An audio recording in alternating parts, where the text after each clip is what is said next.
Sarah Chen woke up every morning at 6:30. She had done this for the past 10 years. Her small apartment was quiet, just like her life. The only sounds were the old clock ticking on the wall and cars passing by outside her window. Sarah was 32 years old. She lived alone in a small town called Millbrook. Most people in town knew her face, but not much about her. She was the quiet woman who worked at the library. She always smiled when people said hello, but she never talked much. Every day, Sarah walked the same path to work. She passed the old church, the small grocery store, and the coffee shop where she sometimes bought tea. She liked tea better than coffee. Coffee made her feel nervous. Tea was calm, like her. The library where Sarah worked was old and small. It had tall wooden shelves filled with books. The floors made soft creaking sounds when people walked on them. Sarah loved the smell of old books and the quiet feeling inside the library.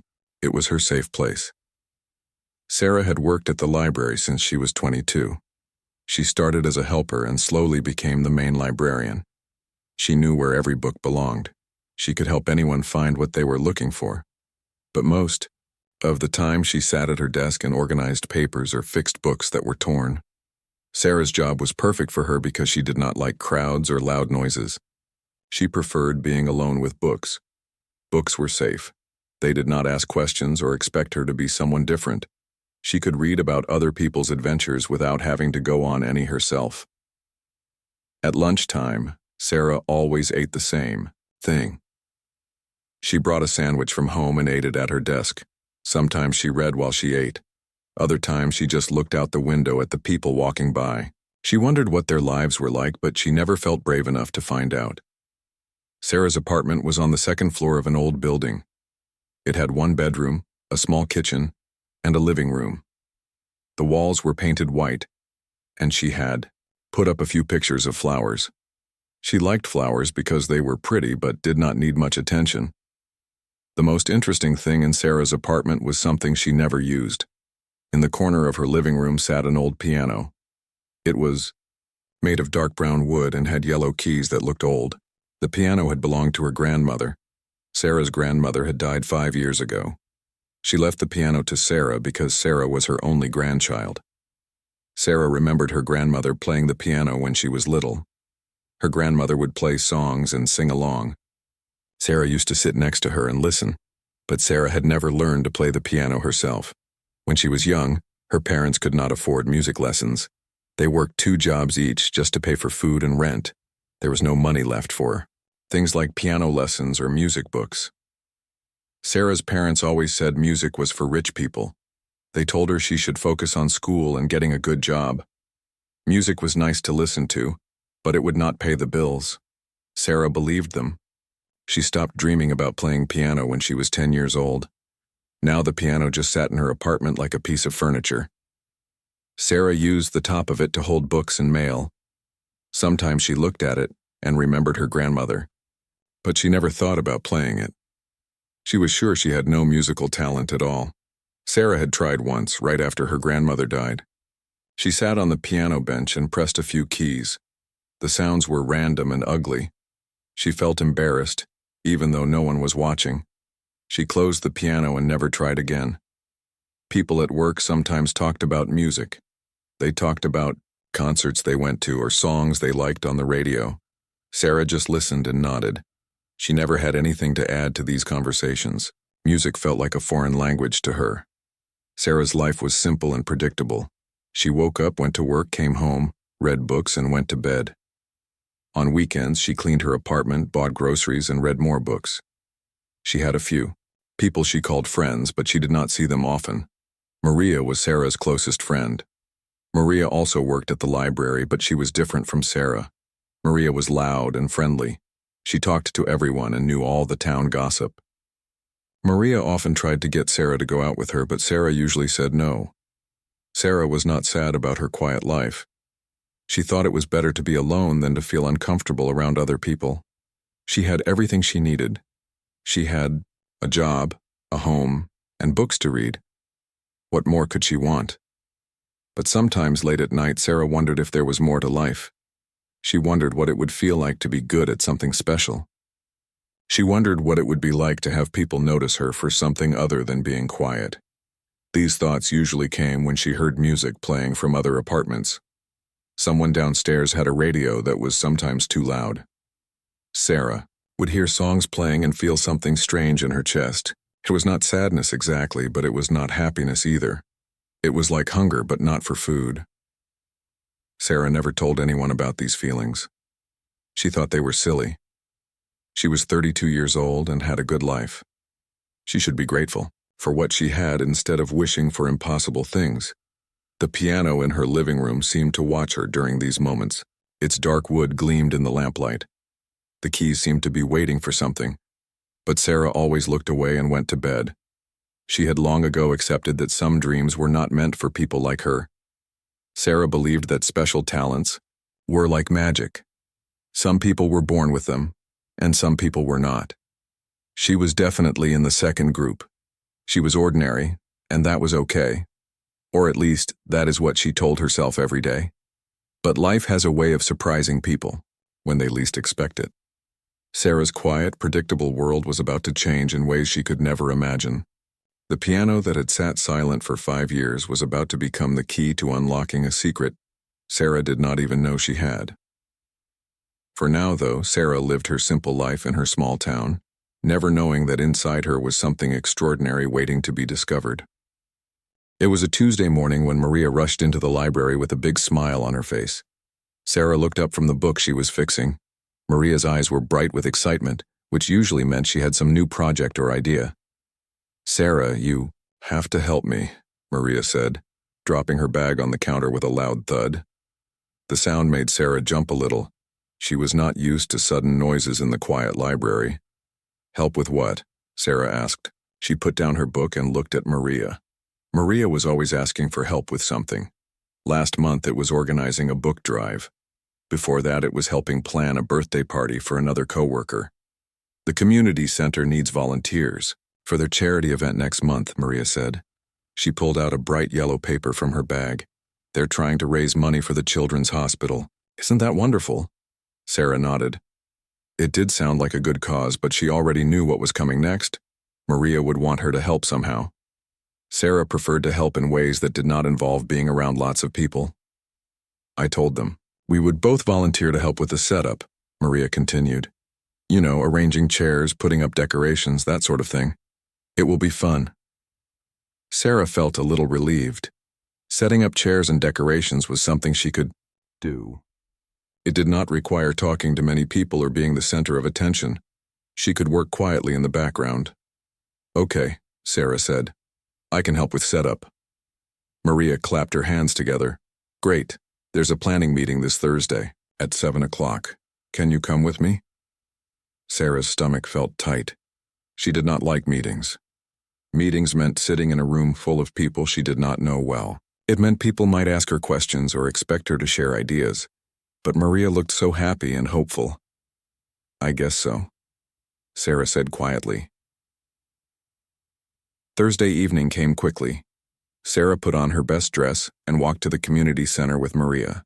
The community center was a large building in the middle of town. Sarah had passed it many times but had never been inside. The meeting room was bigger than Sarah expected. About 15 people were already there, sitting in a circle of chairs. Sarah recognized some faces from around town, but she did not know most of their names.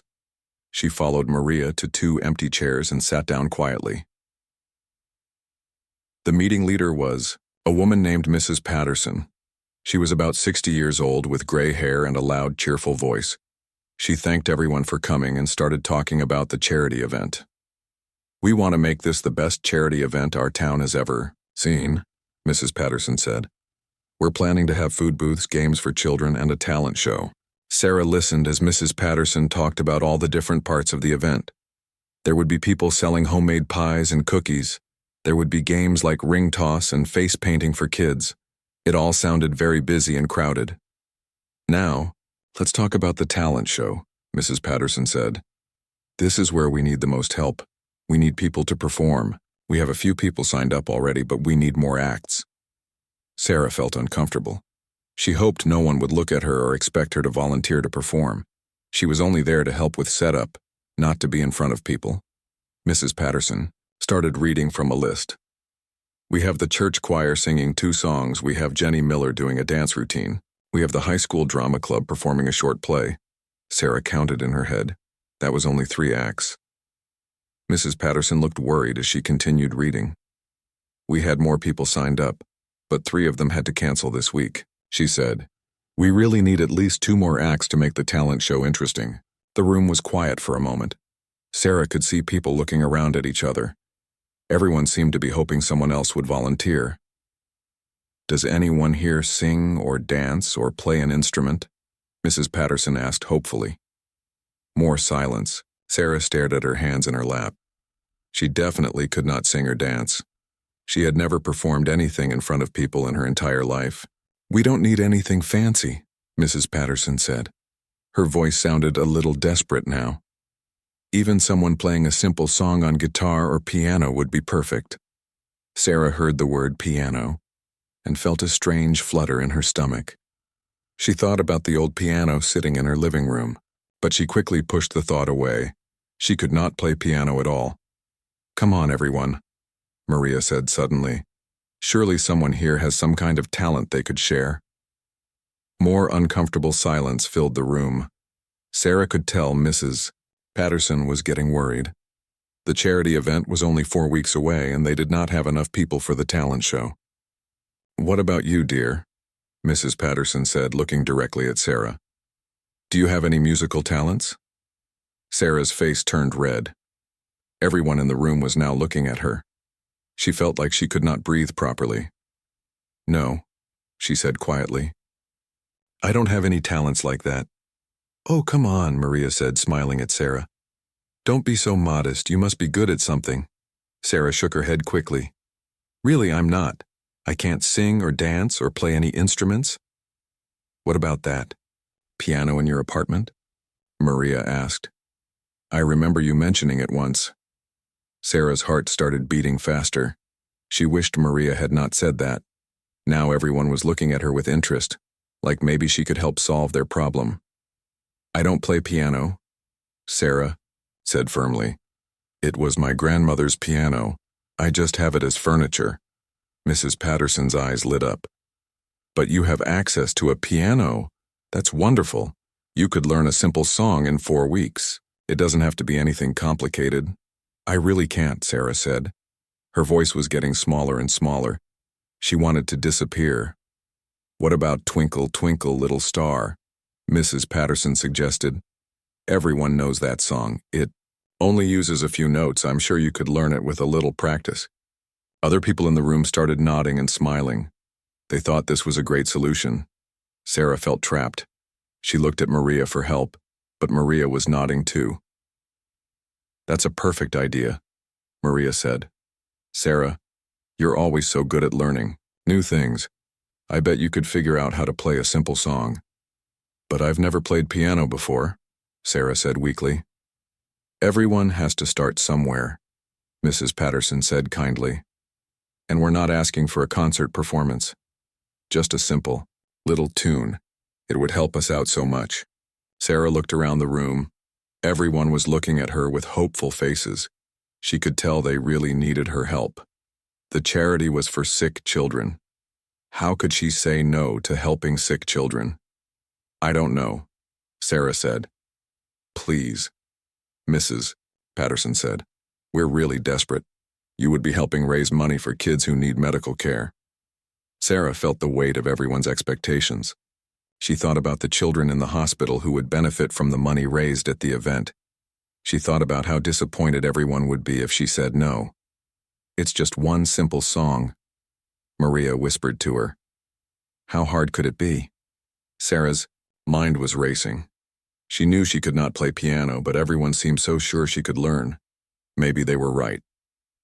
Maybe Twinkle, Twinkle, Little Star was easy enough that even someone with no musical talent could figure it out. Okay, Sarah heard herself saying. I'll try. The room erupted in smiles and thank yous. Mrs. Patterson wrote Sarah's name on her list. Maria squeezed Sarah's hand and told her how proud she was. As the meeting ended and people started leaving, Sarah sat in her chair feeling shocked. What had she just agreed to do? She was going to perform in front of hundreds of people at a charity event. She was going to play piano when she had never played a single song in her life. Walking home with Maria, Sarah felt sick to her stomach. "What if I can't do it?" she asked. "You'll be fine," Maria said cheerfully. "It's just one simple song. What's the worst that could happen?" Sarah could think of many things that could go wrong, but she did not say them out loud. She had already committed to helping. Now she had 4 weeks to learn how to play Twinkle, Twinkle, Little Star on her grandmother's old piano. When she got home, Sarah stood in her living room looking at the piano. It suddenly seemed much bigger and more intimidating than before. In 4 weeks, she would have to sit in front of a crowd of people and play this instrument. Sarah had no idea that her life was about to change forever.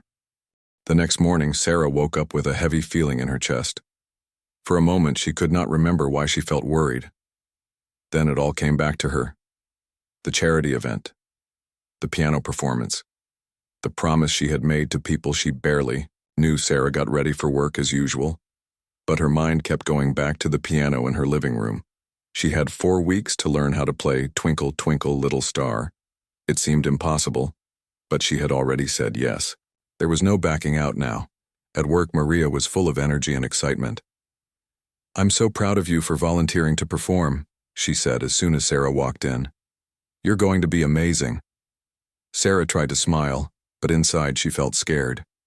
She spent the day helping people find books and organizing returned items, but her mind was not really focused on work. She kept thinking about piano keys and wondering if she had made a terrible mistake. After work, Sarah walked home slowly. She was not in a hurry to face the piano. When she finally got to her apartment, she stood in front of the piano for a long time without touching it. The piano looked the same as always. Dark wood, old keys, dust on the top where she kept her mail. But now it felt different. Now it was not just furniture. It was something she was supposed to play in front of people. Sarah remembered her grandmother sitting at this same piano years ago. Her grandmother's fingers had moved across the keys like magic, creating beautiful sounds. Sarah wished her grandmother was still alive to teach her, but she was alone with a piano she did not know how to use. Finally, Sarah decided she had to start somewhere. She lifted the heavy lid that covered the keys. The keys were yellow with age, but they looked clean. Sarah pressed one key gently with her finger. It made a soft, deep sound. She pressed another key. This one sounded higher. Sarah tried to remember the melody of Twinkle, Twinkle, Little Star. She hummed it quietly to herself. It seemed simple enough. Just a few different notes, repeated in a pattern. How hard could it be? She pressed different keys, trying to find the right sounds to match the song in her head. Some keys sounded too low, some too high. After many tries, she found a key that sounded like the first note of the song. She pressed it again and again, trying to memorize where it was. The next note in the song was higher. Sarah tried the key next to the first one, but it did not sound right. She tried the one after that. Still not right. She kept trying keys until she found one that sounded like the second note of the song. This was harder than Sarah had expected. Just finding the right keys was taking a long time, and she still had to learn how to press them in the right order and at the right speed. Sarah decided she needed help. She went to her computer and searched online for how to play Twinkle, Twinkle, Little Star on piano. She found several websites with instructions and even some videos. The websites showed pictures of piano keys with letters on them. They said the song used keys called C, G, A, F, and E. Sarah looked at her piano keys, but they did not have letters written on them. She had to count keys and guess which ones were the right ones. After an hour of trying, Sarah managed to find the keys she thought were correct. She practiced pressing them in order very slowly. C, C, G, G, A, A, G, then F, F, E, E, D, D, C. It was the tune of Twinkle, Twinkle, Little Star, but it sounded choppy and wrong. Sarah practiced for another hour. Her fingers felt stiff and clumsy. The keys were harder to press than she expected, and she kept pressing the wrong ones by mistake. By the end of the evening, she could play the song very slowly, but it did not sound good at all. Over the next few days, Sarah practiced every evening after work. She was determined to get better. She found more helpful websites and even bought a beginner piano book from the bookstore. The book had simple songs and exercises for people who had never played piano before. Sarah learned about things like hand position and finger placement. She learned that she was supposed to curve her fingers and use the tips to press the keys, not the flat parts. She learned that there were specific fingers that were supposed to press specific keys. Slowly, Sarah's playing started to improve. Twinkle, Twinkle, Little Star began to sound more like an actual song instead of random notes. She could play it without stopping to think about which key came next. Her fingers were getting used to the feeling of pressing the keys. But something strange was happening as Sarah practiced. The basic version of the song felt incomplete to her. As she played the simple melody over and over, she started hearing other sounds in her head, harmony notes that could go with the main tune, different ways to play the same melody that might sound more interesting.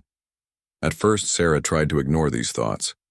She was supposed to play the song simply, just like everyone expected, but the other sounds kept coming into her mind. Her fingers started wanting to try different combinations of keys.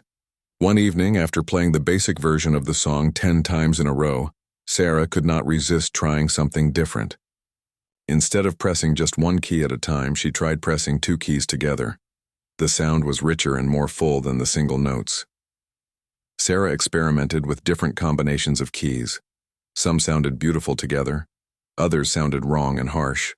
She started to develop a feeling for which combinations worked and which ones did not. Without really planning to, Sarah began adding these harmony notes to Twinkle, Twinkle, Little Star. The simple children's song started to sound more complex and interesting.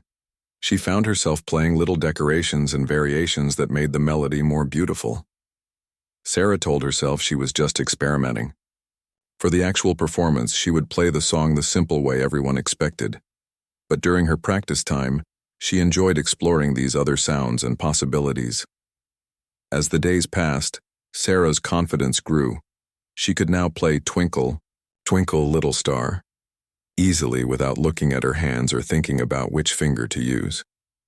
The song felt natural under her fingers. More than that, she was starting to enjoy the feeling of playing piano. Sarah had never expected to like playing music. She had always thought she was not a musical person.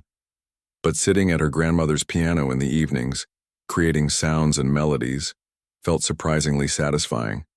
It was like solving a puzzle or discovering a secret. The strange thing was that playing piano did not feel as foreign as Sarah had expected. When she sat at the piano bench and put her hands on the keys, something felt familiar and comfortable. Her hands seemed to know what to do, even though her mind was still learning. Sarah started spending more time practicing than she really needed to. She had learned Twinkle, Twinkle, Little Star well enough for the performance, but she kept playing anyway. She enjoyed the quiet time in the evening, just her and the piano and the sounds they could make together. Sometimes Sarah played the song exactly as written in her beginner book. Other times she played with the variations and decorations she had discovered. She liked both versions, but the decorated version felt more natural and expressive to her. 2 weeks before the charity event, Maria asked Sarah how her piano practice was going. "It's going well," Sarah said. "I can play the song now." "That's wonderful," Maria said. "I can't wait to hear you perform. You must be so excited." Sarah nodded, but she was not sure if excited was the right word.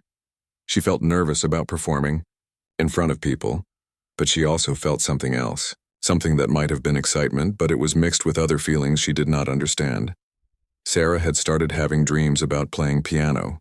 In her dreams, she was playing songs she had never heard before, her fingers moving across the keys like her grandmother's had.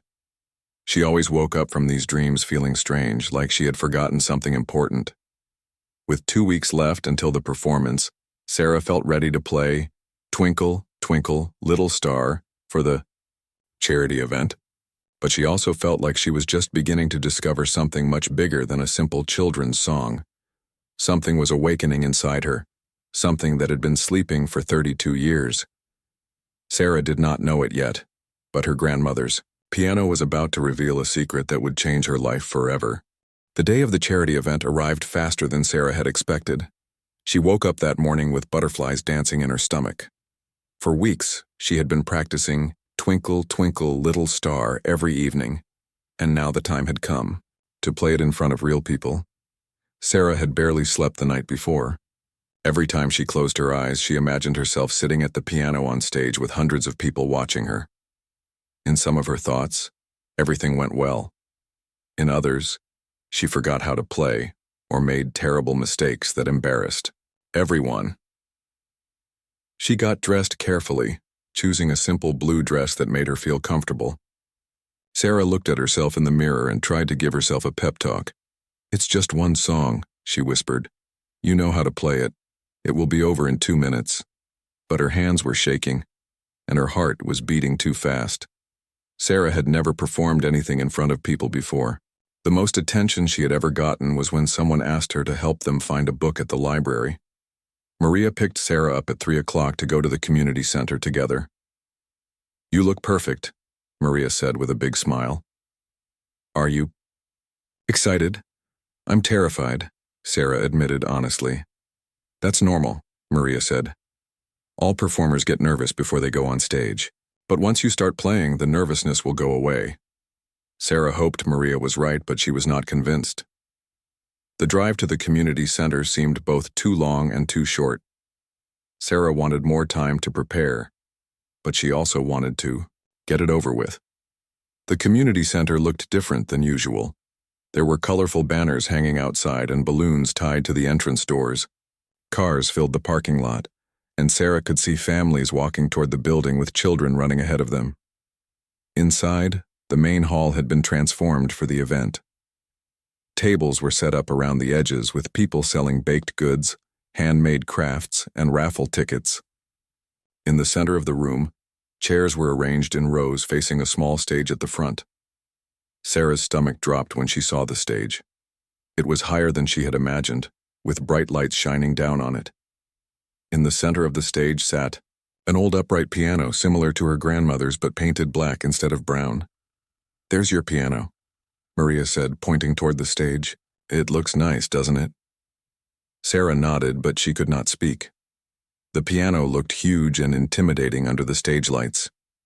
She tried to imagine herself sitting there with everyone watching, but the image made her feel dizzy.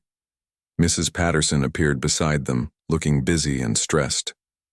"Sarah, I'm so glad you're here. How are you feeling about your performance?" "Nervous," Sarah said quietly. "That's perfectly normal," Mrs. Patterson said. "You're going to do wonderfully. Remember, everyone here is supporting you. They want you to succeed." Sarah tried to find comfort in these words, but they did not help much.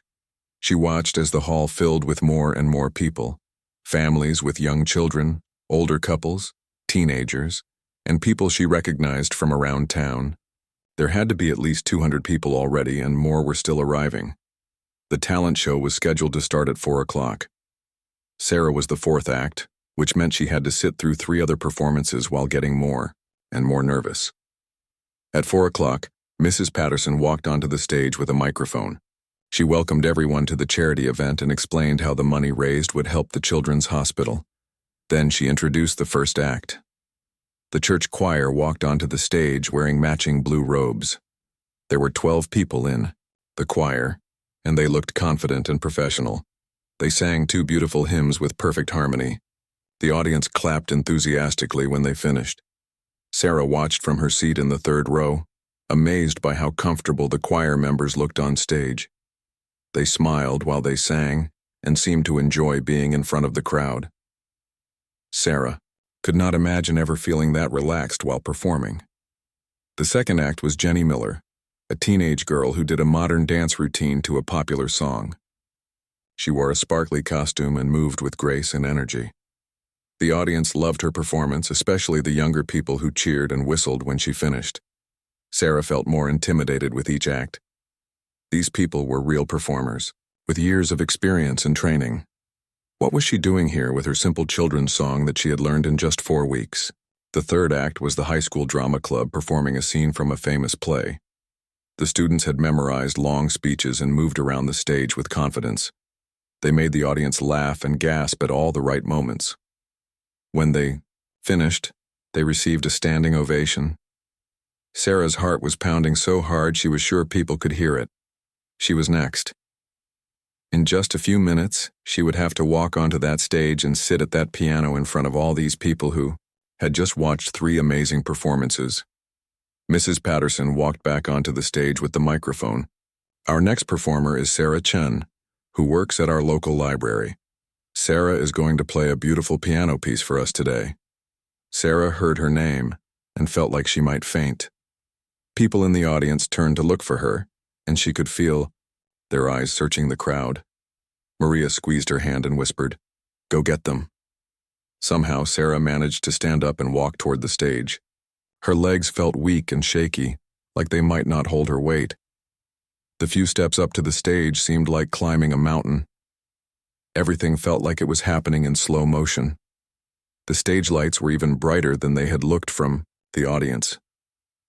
Sarah could barely see the faces of the people watching her, which was both good and bad.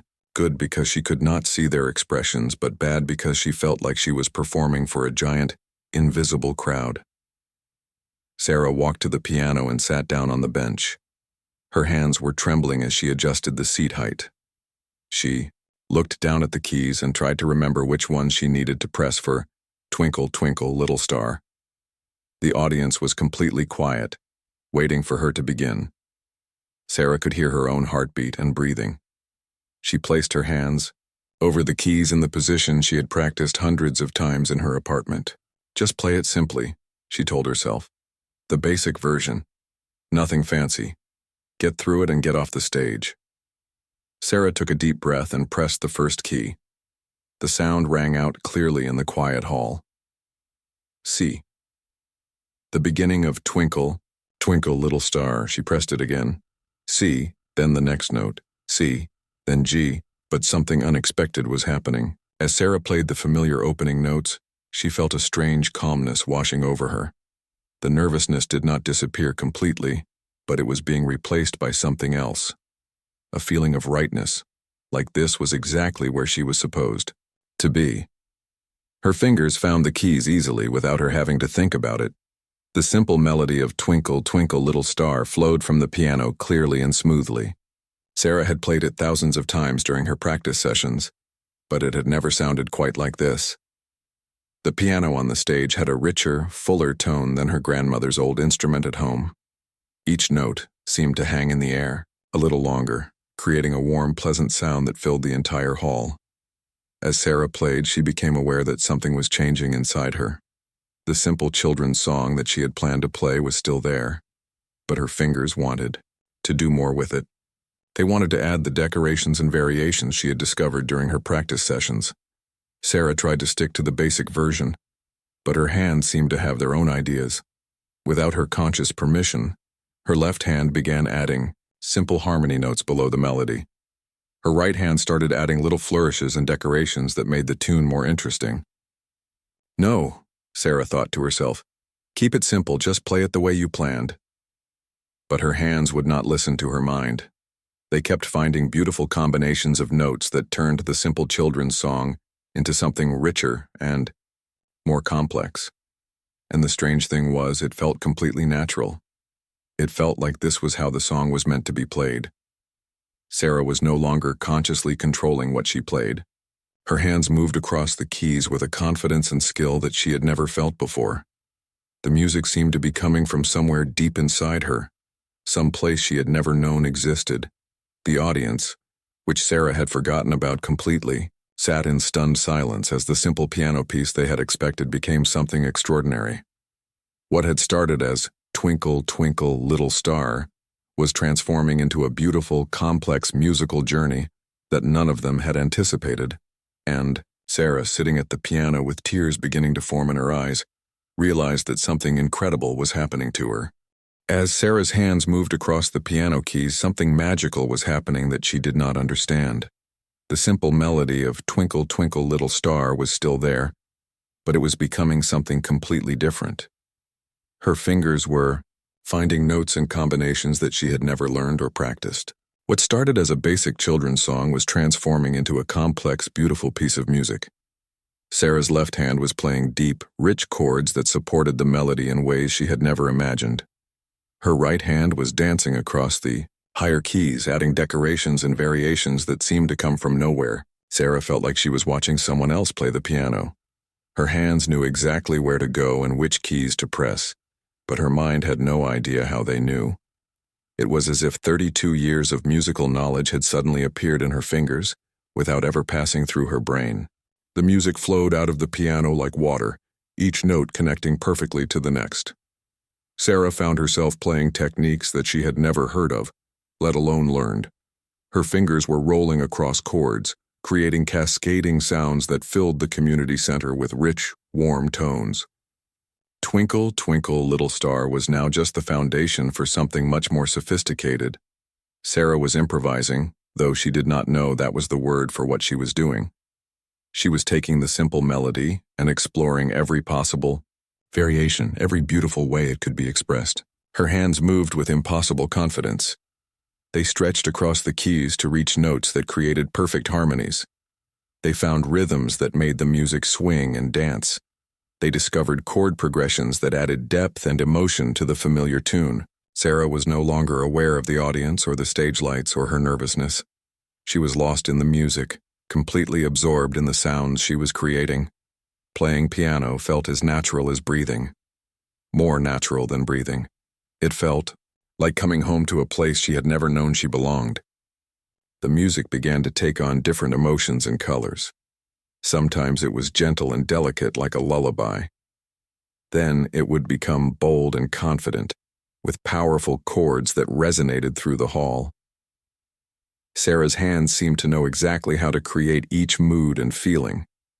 She found herself playing in different styles without even knowing what those styles were called. One moment the music sounded classical and elegant. The next moment it had the feel of jazz, with swinging rhythms and unexpected harmonies.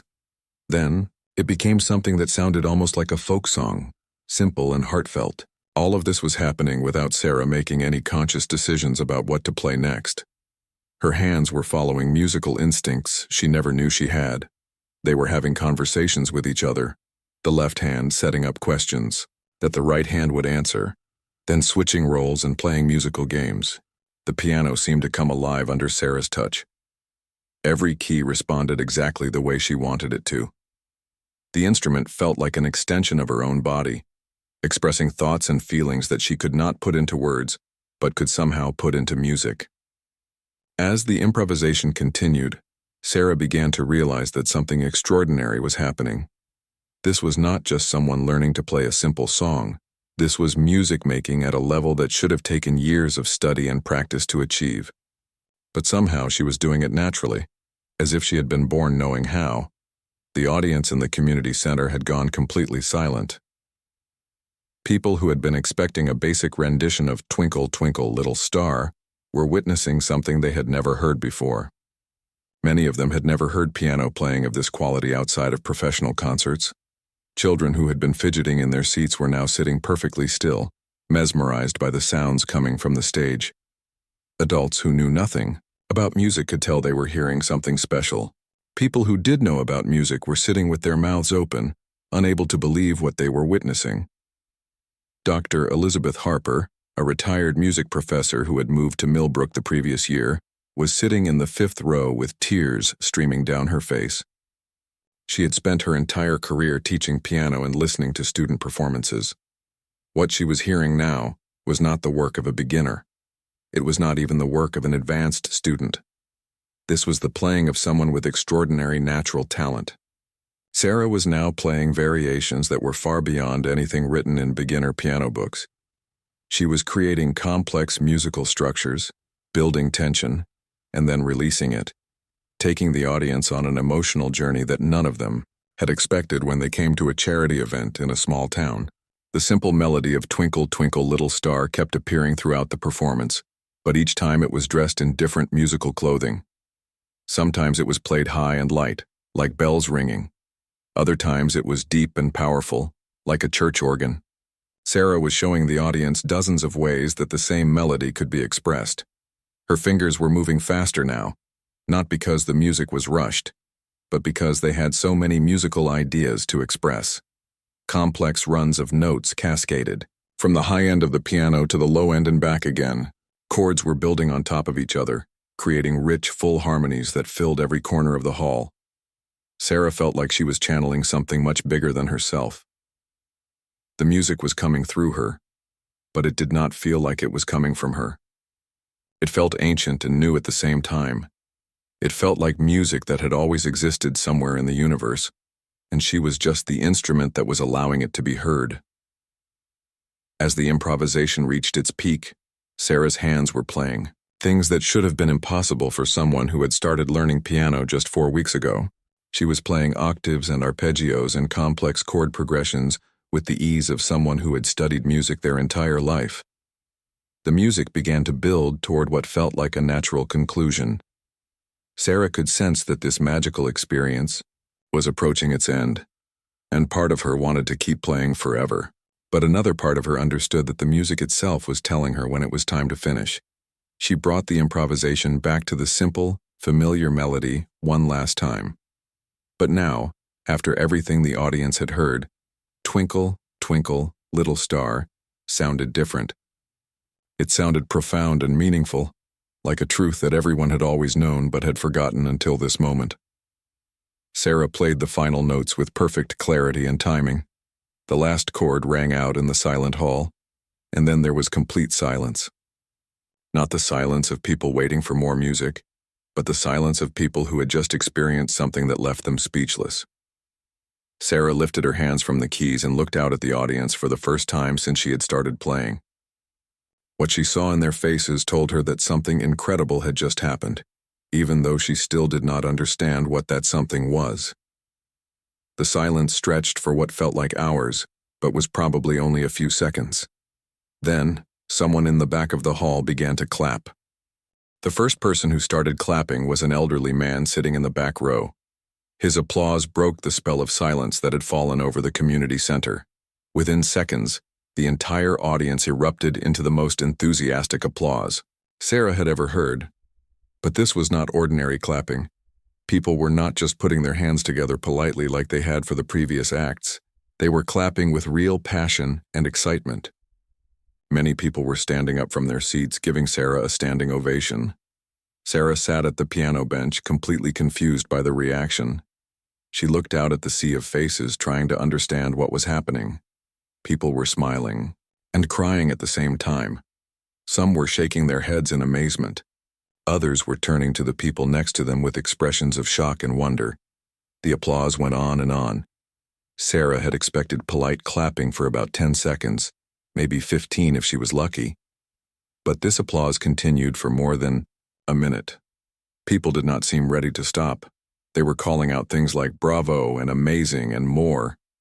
Sarah finally stood up from the piano bench, not sure what she was supposed to do. She had never received applause before and did not know the proper way to respond.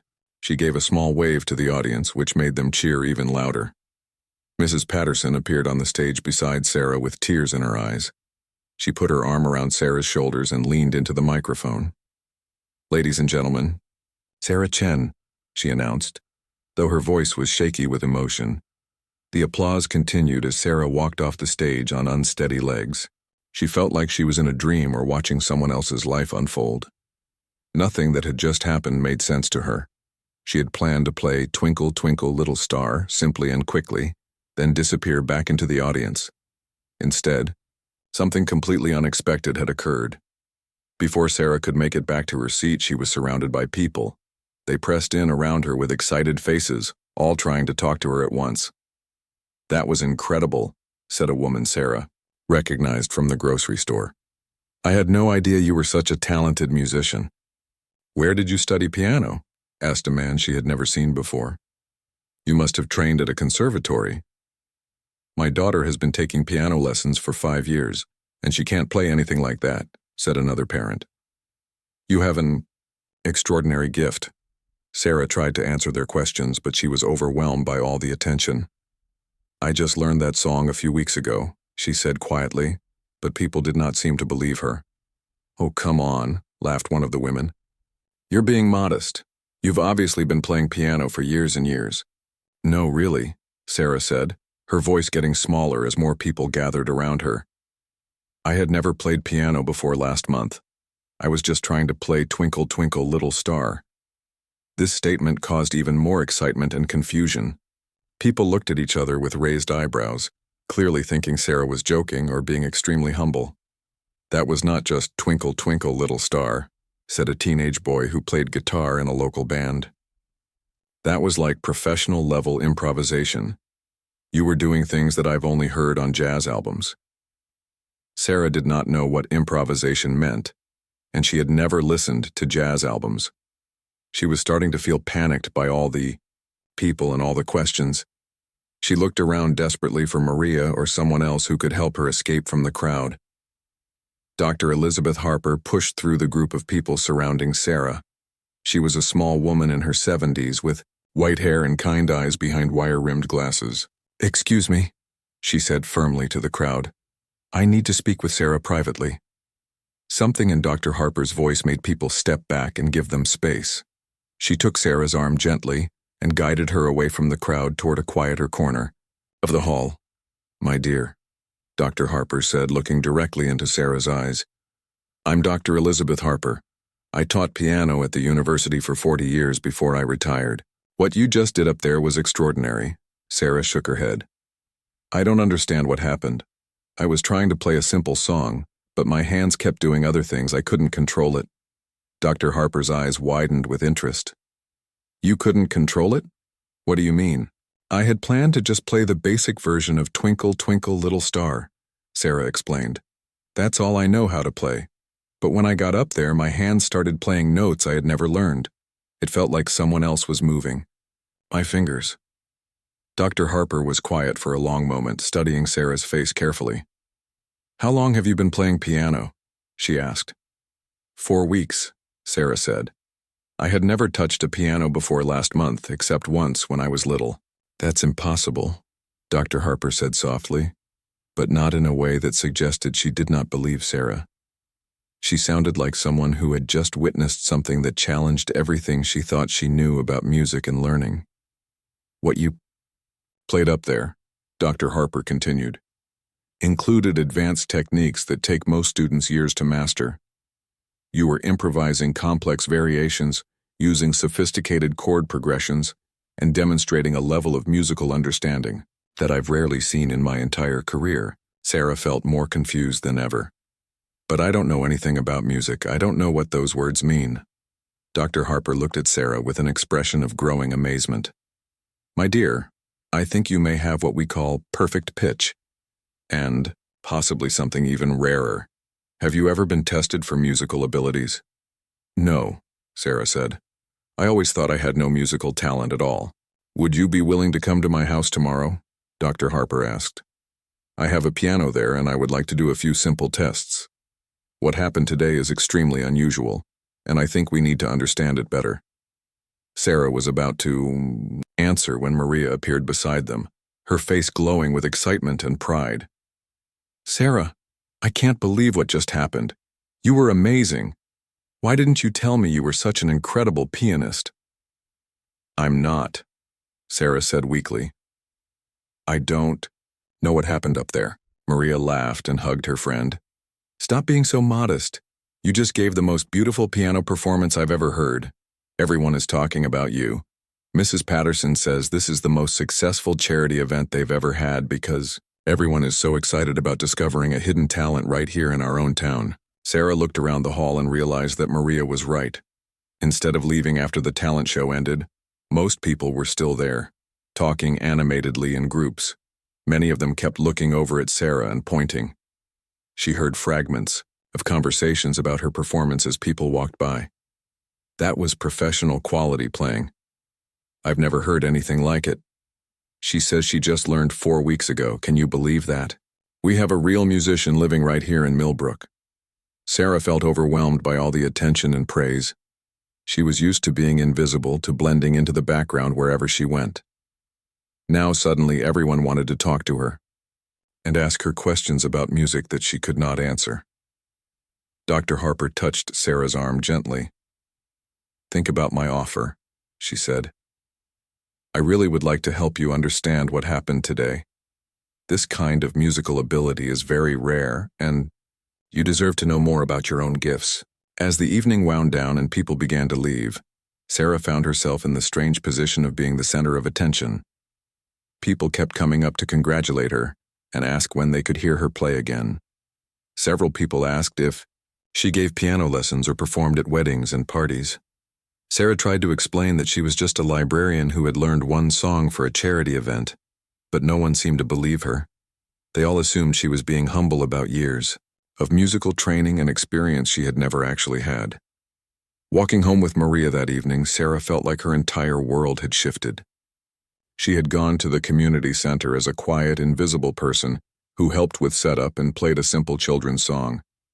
She was leaving as someone people called a musical genius and a hidden talent. "So, what are you going to do now?" Maria asked as they reached Sarah's apartment building. "I don't know," Sarah said honestly. "I don't understand what happened today."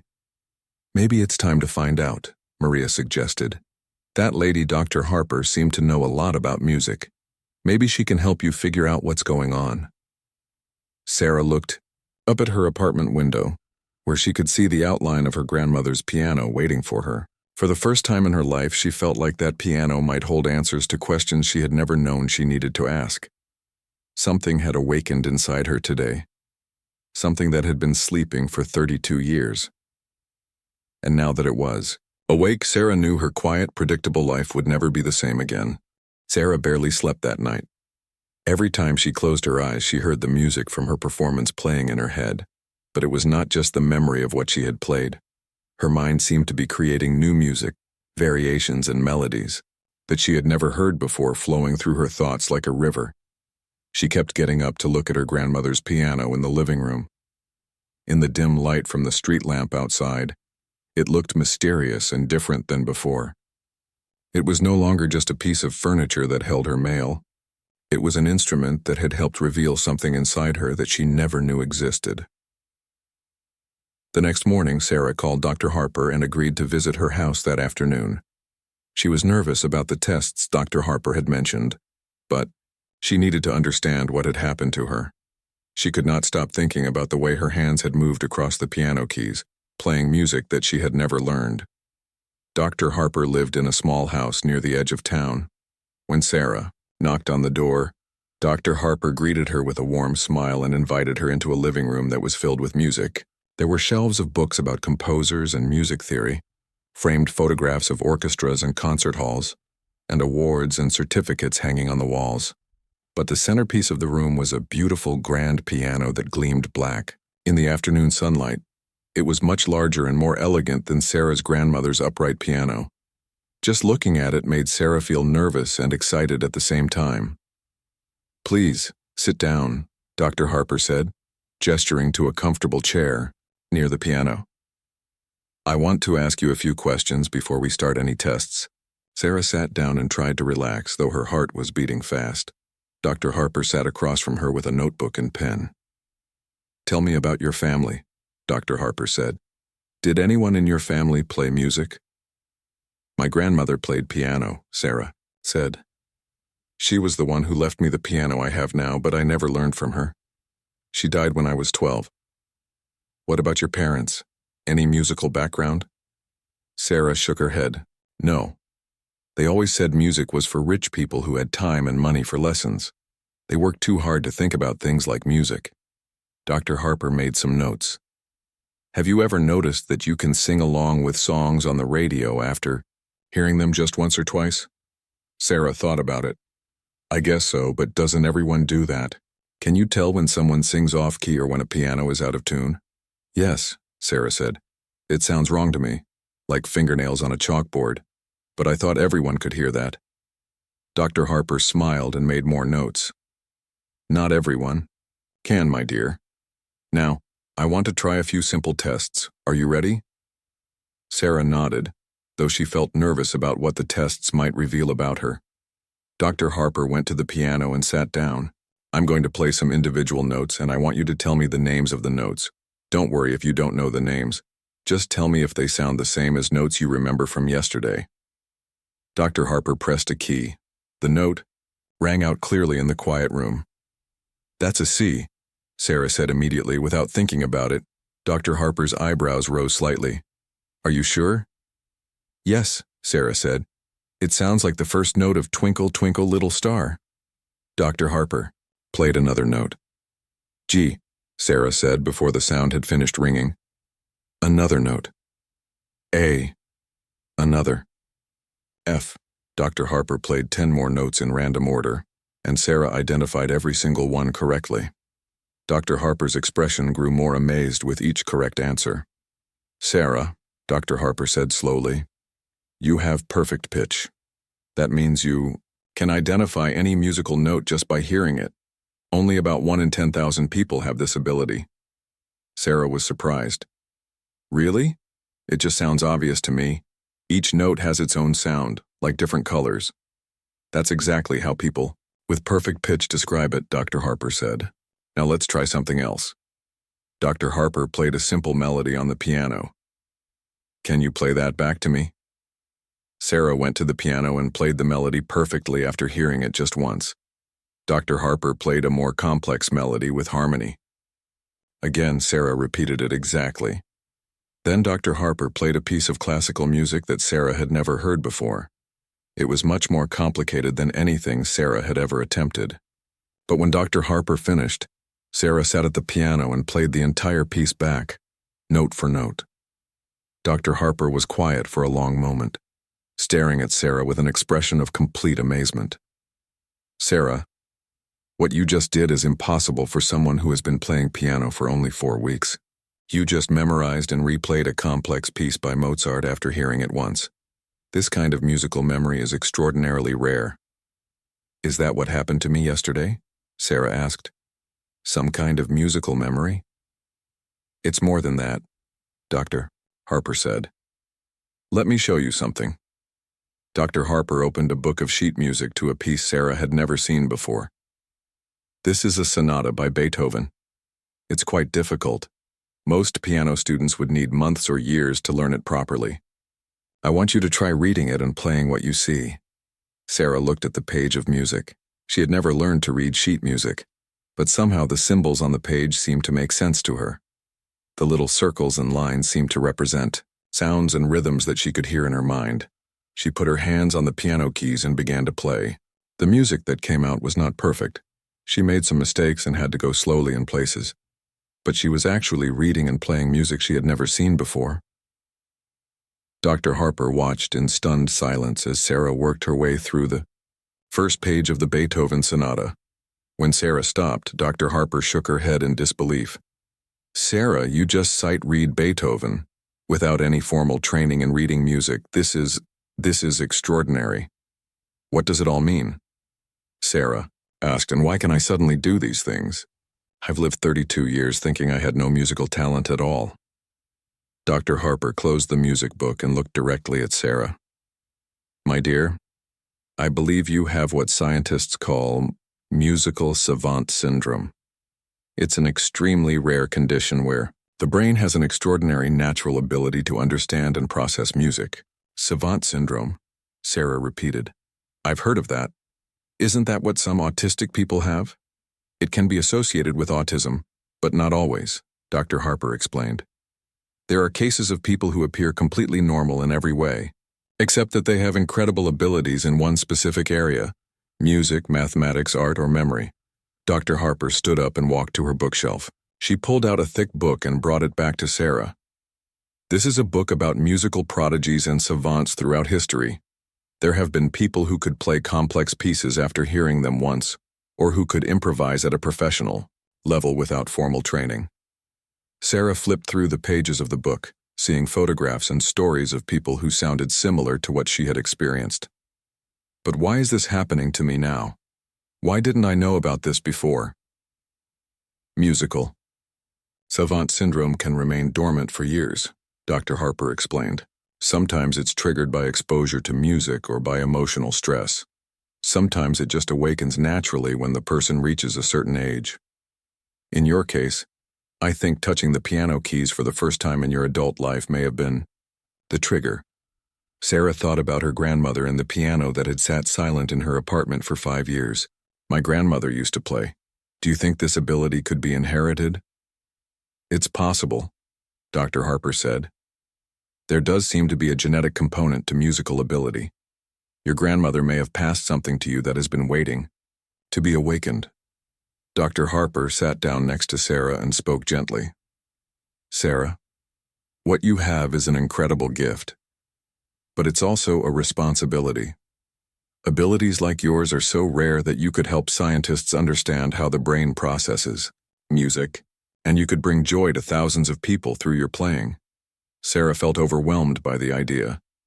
But I'm just a librarian. I don't know anything about being a musician. You know more than you think, Dr. Harper said. What you did yesterday was not beginner's luck.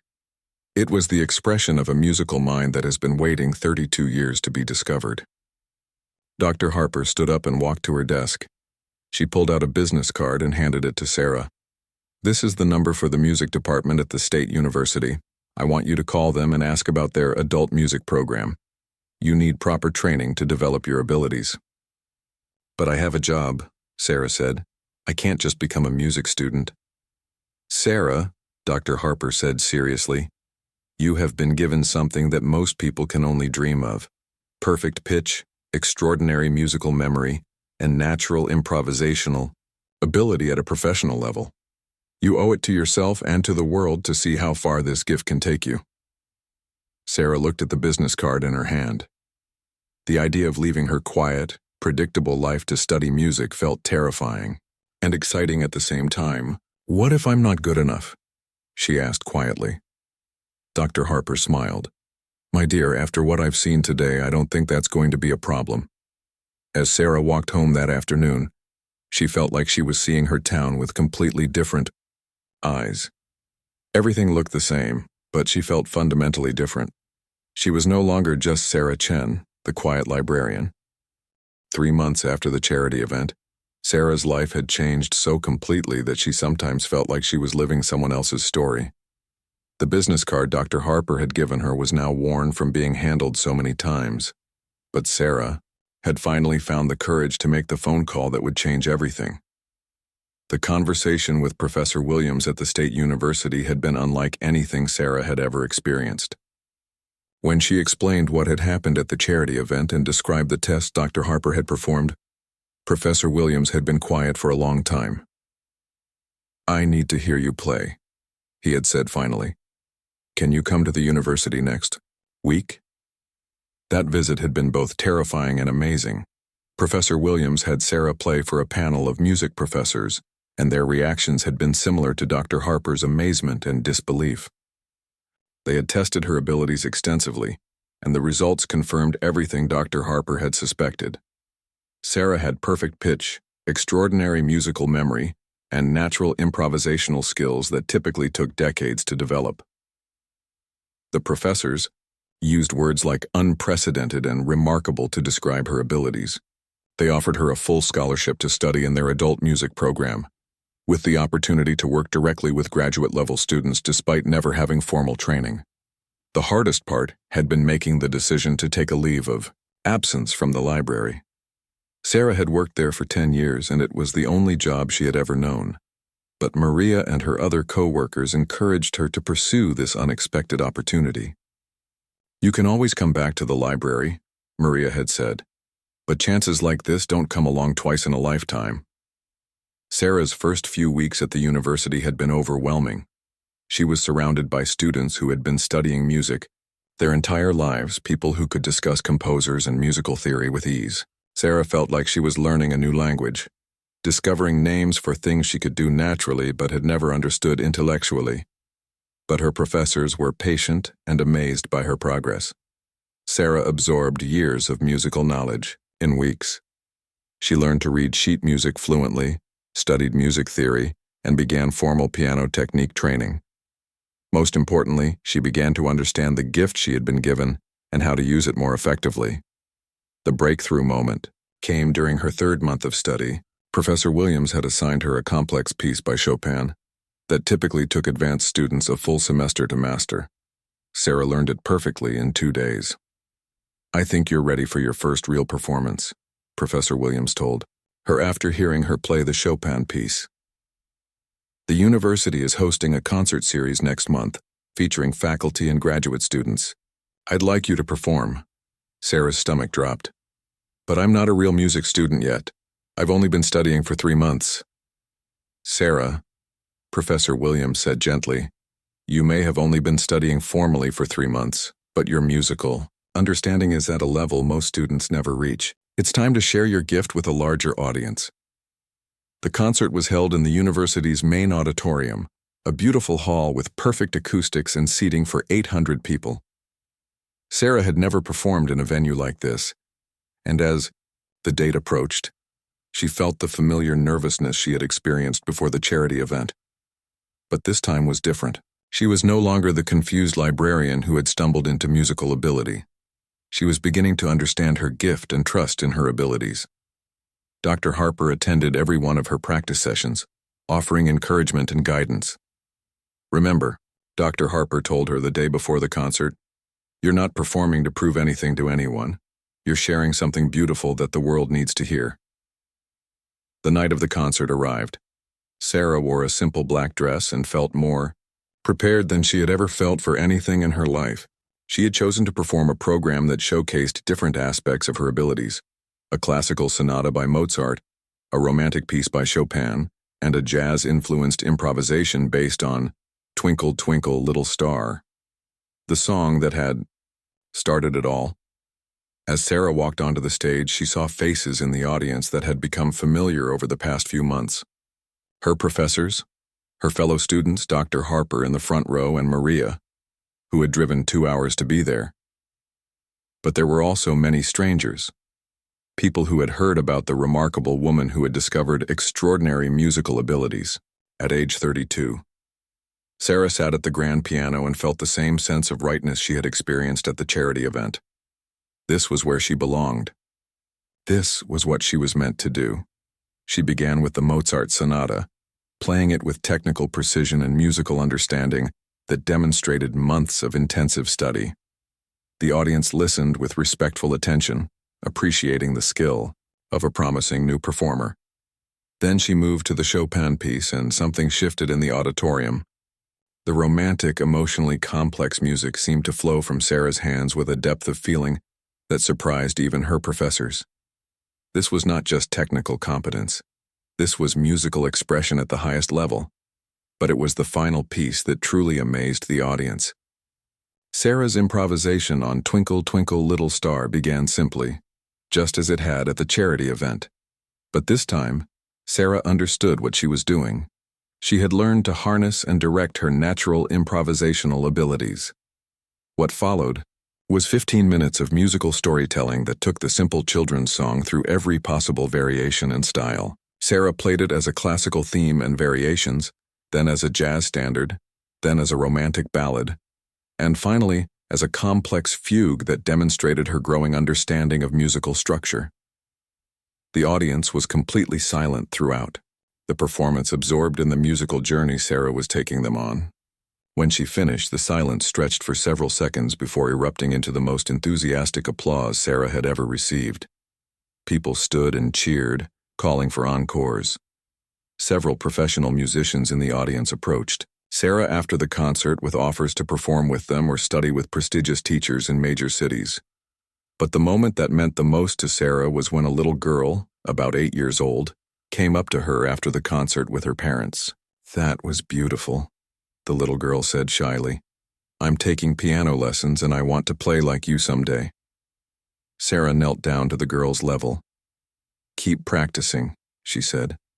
"And remember that music is about sharing something beautiful with other people. If you love it, keep playing."